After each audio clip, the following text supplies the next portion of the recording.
రాష్ట్రంలో తమిళ భాషను ఏ విధంగా అభివృద్ధి అందించి కేంద్ర ప్రభుత్వం మెడలు వంచి తమిళ ప్రజల హక్కులను రక్షించిందో మనం చూసాం. ఆ విధంగా ఐక్యతతోటి తెలుగు ప్రజలు కూడా తెలుగు ప్రజలని, ప్రవాస ఆంధ్రుల్ని, వారి హక్కులని, వారి భాషని, వారి సంస్కృతిని, వారి చరిత్రని నిలుపుకునే విధంగా మనం మద్దతు ఇవ్వాల్సినటువంటి అవసరం ఉంది. దీనికి మనకన్నా ప్రభుత్వాలు చేయాల్సినటువంటి అవసరం ఉంది.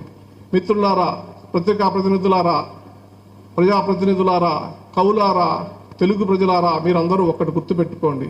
ఏ ప్రభుత్వం అయినా మరి కవులను చూసో మనలాంటి తెలుగు భాషాభిమానులను చూసో భయపడుతుందని నేను అనుకోవట్లా. ఎందుకంటే ప్రజల అభిమానం వాళ్ళకుంటే వాళ్ళు పాలిస్తామనేటటువంటి ఆశతోటి ఉంటారు. కాబట్టి ప్రజలు తెలుగు భాషను రక్షించుకొని తెలుగు భాషను ప్రజలు ఆదరిస్తే ప్రభుత్వాలు లొంగి వస్తాయి. ఆ విషయాన్ని మనం గుర్తుపెట్టుకోండి.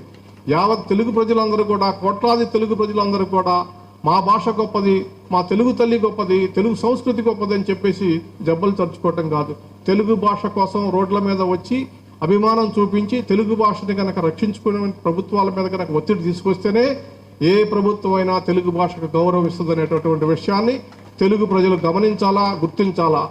తెలుగు ప్రభుత్వాలకి ఏ పార్టీ అయినా కావచ్చు, అది ఓట్లు రావాలంటే ప్రజా మద్దతు కావాలా. ప్రజా మద్దతు కావాలంటే తెలుగు భాషకు మద్దతు ఇస్తేనే తెలుగు ప్రజలు ఓట్లు వేస్తారంటే ఖచ్చితంగా తెలుగు భాషకు చాలా అద్భుతమైనటువంటి సువర్ణ అక్షరాలతో లిఖించబోయేటటువంటి రోజులు వస్తాయని చెప్పేసి ఈ సందర్భంగా మనవి చేస్తూ ఆ వంతు ప్రయత్నంగా మరి మీరందరూ కృషి చేయాలని చెప్పి కోరుకుంటున్నా.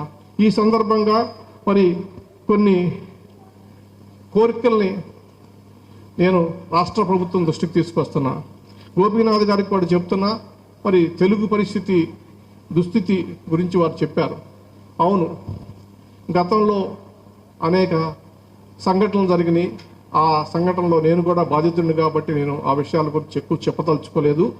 అయినప్పటికీ కూడా ప్రస్తుతం ఉన్నటువంటి కూటమి ప్రభుత్వానికి చెందినటువంటి ప్రజాప్రతినిధులు ఈ వేదిక మీద ఉన్నారు.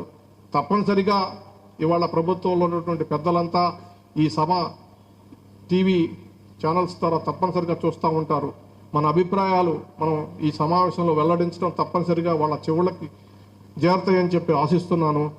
ఈ కొత్త ప్రభుత్వం ఏర్పడి కొద్ది రోజులే అవుతున్నాయి కాబట్టి కొన్ని రోజులు మనం వాళ్ళకి వ్యవధిని ఇవ్వాల్సినటువంటి అవసరం కూడా ఉంది. కాబట్టి అన్ని సానుకూలమైనటువంటి నిర్ణయాలు జరుగుతాయని చెప్పేసి ప్రత్యేకించి ప్రస్తుత ముఖ్యమంత్రి చంద్రబాబు నాయుడు గారు మరి ఏ విషయానైనా అంత తొందరగా నో అనడు. ఆయన సాధ్యమైనంత వరకు అమలు చేయాలని చెప్పి చూస్తానని చెప్తారు. కాబట్టి వారి ఈ విషయాల్లో మరి చర్యలు తీసుకుంటారని చెప్పేసి నేను అనుకుంటున్నా.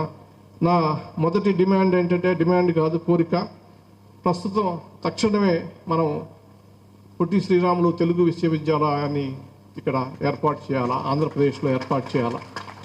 ఎందుకంటే తెలంగాణ రాష్ట్రం మరి వేర్పడి వారి విశ్వవిద్యాలయాన్ని ఏర్పాటు చేసుకొని కార్యక్రమాలు నిర్వహిస్తుంది.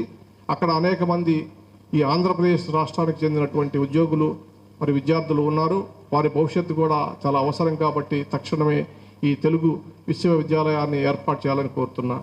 అంతేకాకుండా గత ప్రభుత్వం తెలుగు భాషను మరి అణిచివేయడానికనాలో లేకపోతే మరి అభివృద్ధి చేయడానికనాలో ఒక GOMS 85 వచ్చింది, దాన్ని రద్దు చేయాలా.